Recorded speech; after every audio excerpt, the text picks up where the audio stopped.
ensinarmos aos nossos filhos com persistência, para ensiná-los de forma eficiente e eficaz, é necessário nós antes aprendermos.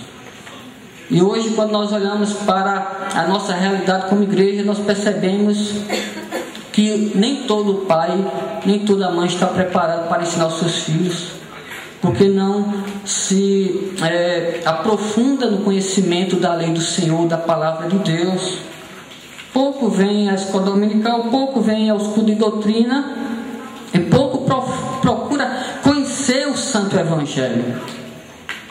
Aí fica confiando nos líderes da igreja, quando ele mesmo deveria criar os seus filhos. Meus irmãos, eu vou dizer uma coisa para vocês. Na história da igreja, houve uma mulher chamada Susana Wesley. Essa mulher foi mãe de um dos maiores pastores, pregadores e avivalistas da história, chamado João Wesley. E também mãe de um dos maiores compositores da igreja em todos os tempos, chamado Charles Wesley. E a história diz que essa mulher, ela se dedicava 2 horas por dia para estar a sós com Deus, lendo a sua palavra e orando a Deus. Depois que ela tinha a sua meditação a sós com Deus, ela pegava cada um dos seus filhos. Ela tinha 19 filhos. E ficava com cada um durante 6 horas, ensinando a eles a palavra de Deus com profundidade e orando com eles e por eles.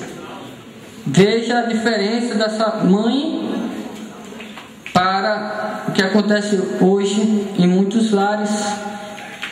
Será que os pais hoje, as mães hoje, têm pelo menos meia hora para se dedicar à oração com os filhos e pelos filhos? Ou será que estão fazendo como Eli, negligenciando o ensino aos seus filhos, embora esteja trazendo seus filhos para o templo de Deus? O primeiro exemplo negativo foi o de Eli, e eu acredito que basta. Mas vamos agora para o exemplo positivo.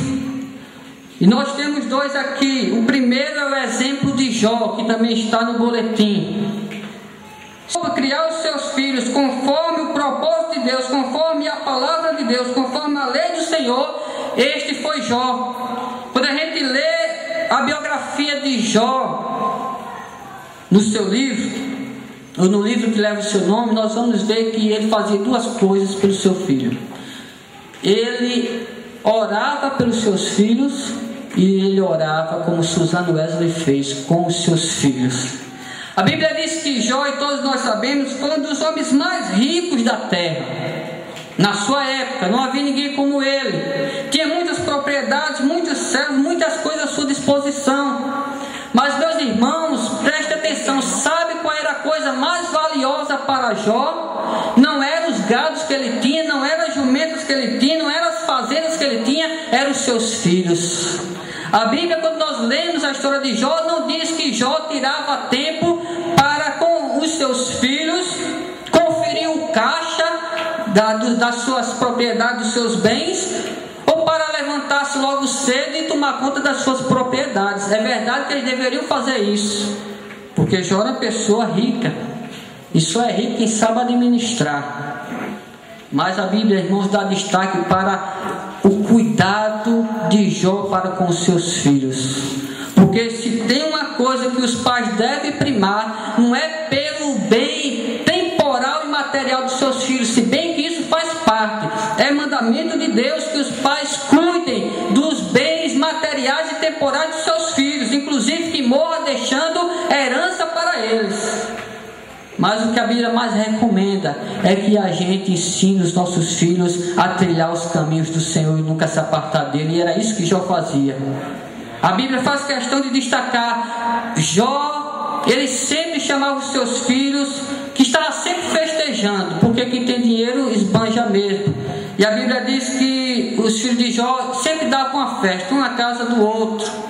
E a Bíblia diz que quando terminava o período dessas festas, Jó mandava chamar os seus filhos. Ele não dava recado aos seus filhos, pelos seus servos, para os seus filhos fazerem a oração sozinhos ou se consagrarem sozinhos, dando caroneiros, como muitas vezes se faz hoje. Não, ele mandava chamar para quando eles estivesse na sua presença, ele pudesse lembrar eles dos preceitos de Deus e juntamente com eles louvar e buscar a face de Deus.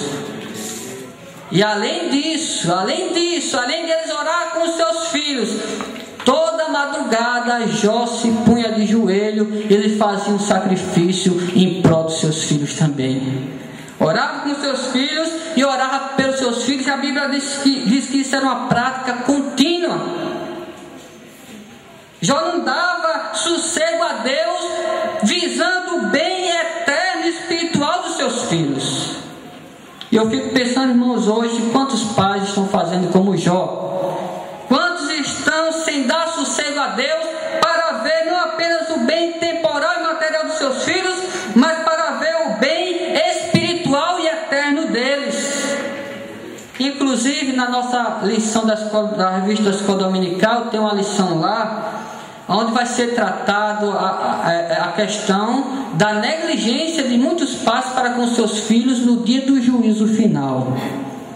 E o pastor que escreveu a lição, vocês vão acompanhar, ele escreveu a parte de um sermão de um pastor do passado, chamado Richard Matter, onde ele imaginou como seria no dia do juízo o resultado da negligência de muitos pais que fazem como ele fez com seus filhos. E ele visualizando, a cena no dia do juízo, ele diz que no dia do juízo final, muitos filhos vão dizer para os seus pais: nós estamos aqui por sua causa, porque vocês não nos ensinaram a palavra de Deus como deveria, e porque vocês não pagaram o preço pelas nossas vidas como deveria.